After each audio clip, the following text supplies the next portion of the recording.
Now, we're at a hedge fund conference. I mean, you have argued a lot about the tension between neoliberalism and democracy. If there's anything that you want to, what is the message that you would like to give to these people about the dangers of modern day finance? Well, you may have noticed that I had a pretty good reception. You have? Which is also indicative of the problems of Europe. Yeah. Because when somebody as left-wing as I am says the same things to left-wingers and to hedge fund managers and gets applause from both, it means that we're in serious trouble. Right. What it means is that we've now reached a situation where both capital and labor are suffering the consequences of a depression, a deflationary moment in history. And during that moment, the old class conflict, capital versus labor, goes away, because both capital and labor suffer.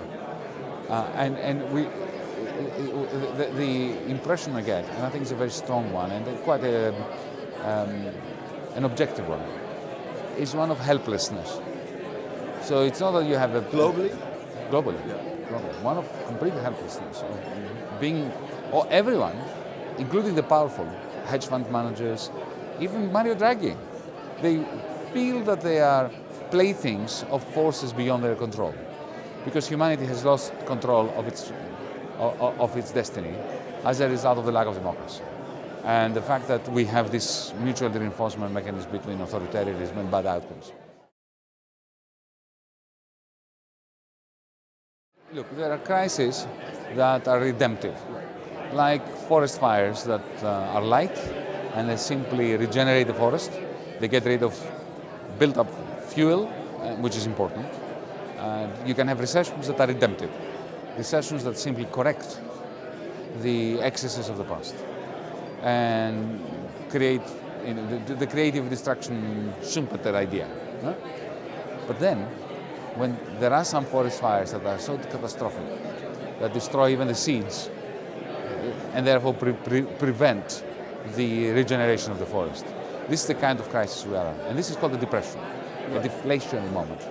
So think, 1980s, early 1980s, crisis. Early 1990s, crisis. Early 2000s, with the dot-com bubble bursting, crisis. But these were not catastrophic crises. There was a quick pickup afterwards. They were of the redemptive type, even though there were a lot of victims in each one case. 1929, 2008, not so. Deep ones. And this is why we're at such a critical juncture at the moment. Think about it, for 6 years now, 7 years, 8 years, we have not managed to recover. No one has recovered, really. China has created a huge bubble in order to keep going, in the knowledge that the crisis was so deep that they needed to create a bubble to give the West an opportunity to get its act together so that the West could rebalance and then China would deflate its bubble slowly. But the West has not gotten its act together. And this is the reason why helplessness is the dominant sentiment these days.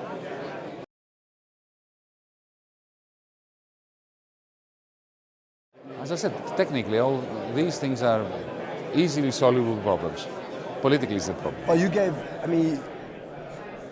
the example of the European Investment Bank, for instance, but that is only in the context of Europe. But we have the G20. Right. The G20 could convene a new Bretton Woods. What was Bretton Woods? It was an attempt by our nations to get together and reboot the world economy after a major catastrophe. We need something like that. It won't be the same as Bretton Woods in 1944. We are not going to have constant fixed exchange rates, but we can have something that resembles a global coordination between our investment banks, sovereign wealth funds, and central banks. We haven't had that. Why don't we? It's not a free rider problem, I insist. It's not that some of us have an incentive to let others do it when we are not doing it. This is like recycling or garbage. If everybody recycles, you don't need to. It's okay. So no one recycles and everybody's worse off. That's a free rider problem. When you want to cheat, You have an incentive to cheat. That's a free rider problem. It's like polluting. But in this case, in the case of the global capitalist crisis, this is not a free rider problem because it is not in my interest not to invest if you invest. But I will only invest if you invest. So what we need to do is to coordinate so that we all invest. I doubt it, because their business model is predicated on taking advantage of a disequilibrium. Look, I don't believe hedge funds would be a problem if politicians in Europe did the right thing and created sustainable growth. Because Keynes had a beautiful expression once. I'm not sure I remember it verbatim, but he said something like that. Bubbles of speculation on a steady stream of investment are fine.